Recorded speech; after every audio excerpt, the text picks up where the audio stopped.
देखिए, मैं अगर कहूँ तो मैं चिंतित हूँ अपने देश के विमर्श को लेकर के। बेरोजगारी पे बात नहीं हो रही है। इतिहास के पन्नों में जाकर के, बासी पन्नों में जाकर के हम इतिहास में आज के लड़ने की वजह ढूंढ रहे हैं। क्यों जानते हैं? इसलिए कि हमारे पास आज की चुनौतियों को सामना करने की क्षमता नहीं है। कोई नहीं बात कर रहा है। इस देश का युवा बेरोजगार है। मैं समझता हूं जिस लेवल पे है वो चिंता होनी चाहिए। इतिहास खंगालेंगे, बहुत सारी चीजें मिलेंगी। बस करिए, बहुत हो गया। बुद्धिस्ट स्तूप कहां गए, ये भी सवाल पूछे जाएंगे। कश्मीर में एक राजा थे श्रीहर्ष, जिनके पास एक मंत्रालय ही था मंदिर तुड़वाने का। कहां कहां जाओगे? 12वीं 13वीं मध्ययुगीन संस्कृतियों में जाकर के आज की चुनौतियों को खारिज करेंगे। इससे बाज आना चाहिए। हमने कहां पहुंचा दिया है। गांधी, नेहरू, अंबेडकर, पटेल को भिड़ाते भिड़ाते अब यहां तक जा रहे हैं। कहां तक जाइएगा? हड़प्पा, मोहनजोदड़ो, वैदिक काल। चुनौतियां क्या है आज की? गरीबी, भूखमरी, आय की असमानता, कोई चर्चा नहीं। बस कुछ ले और उड़ गए फुर्र।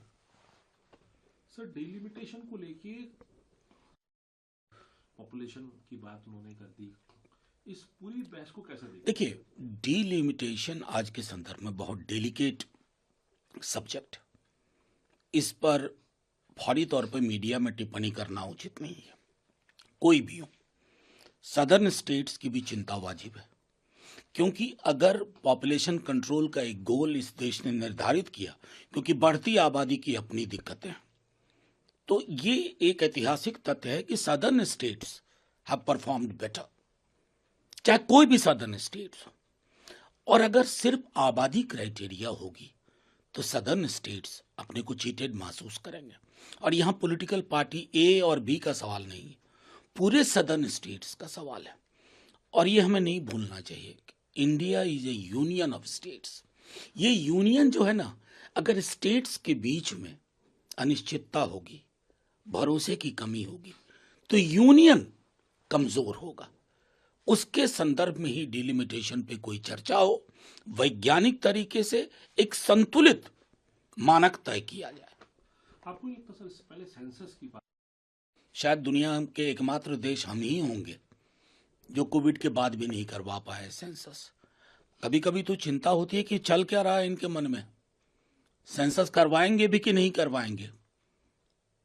कौन सा डर है या कौन सा डर देना चाहते हैं लोगों को, दोनों चीजों की चिंता हो रही है। और एक बिल पास किया, वुमेन रिजर्वेशन बिल, अनिश्चितकालीन बिल। नॉर्मली बिल पास होता है तो रहता है विथ इफेक्ट फ्रॉम, उस बिल में कोई विथ इफेक्ट फ्रॉम है ही नहीं। डिलिमिटेशन होगा नहीं, पहले सेंसस होगा, कब होगा नहीं जाने, फिर डिलिमिटेशन होगा, कब होगा ना जाने, और तब जा करके वो होगा। तो सारी चीजें इन्होंने ऐसा कर दिया ना कि लगता ही नहीं है कि ये वही देश है जिसको अपने सरोकारों के लिए चिंता हुआ करती थी।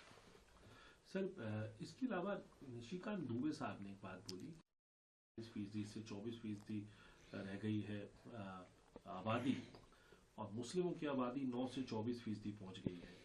इसको 42 से 28% हुई है इनकी, आदिवासियों की और मुस्लिमों की 9 से 24% पहुंच गई है। और ये बांग्लादेशी इन्फिल्ट्रेटर्स हैं जिनका प्रभाव, अगर इन्फिल्ट्रेटर्स बांग्लादेश के हैं तो उनका इशारा गृह मंत्री पे है। पता नहीं किसके, हो सकता है लखनऊ वाले कंट्रोल कर रहे हो आजकल निशिकांत जी को कि अहमदाबाद वाले के बारे में ये टिप्पणी करो। अगर ऐसा है तो ये होम मिनिस्टर का फेलियर है ना। वैसे निशिकांत जी एक्यूट कंपटीशन में है गिरिराज सिंह जी के साथ। मैं दोनों को शुभकामनाएं देता हूं कि सांसद के रूप में और मंत्री के रूप में आप लोगों की सिर्फ यही भूमिका है। गोड्डा की जनता को लग रहा होगा किसे चुन लिया भाई।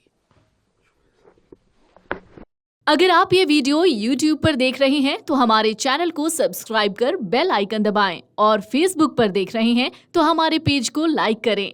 8 मिलियन प्लस सब्सक्राइबर, आपके इस भरोसे के लिए बहुत धन्यवाद।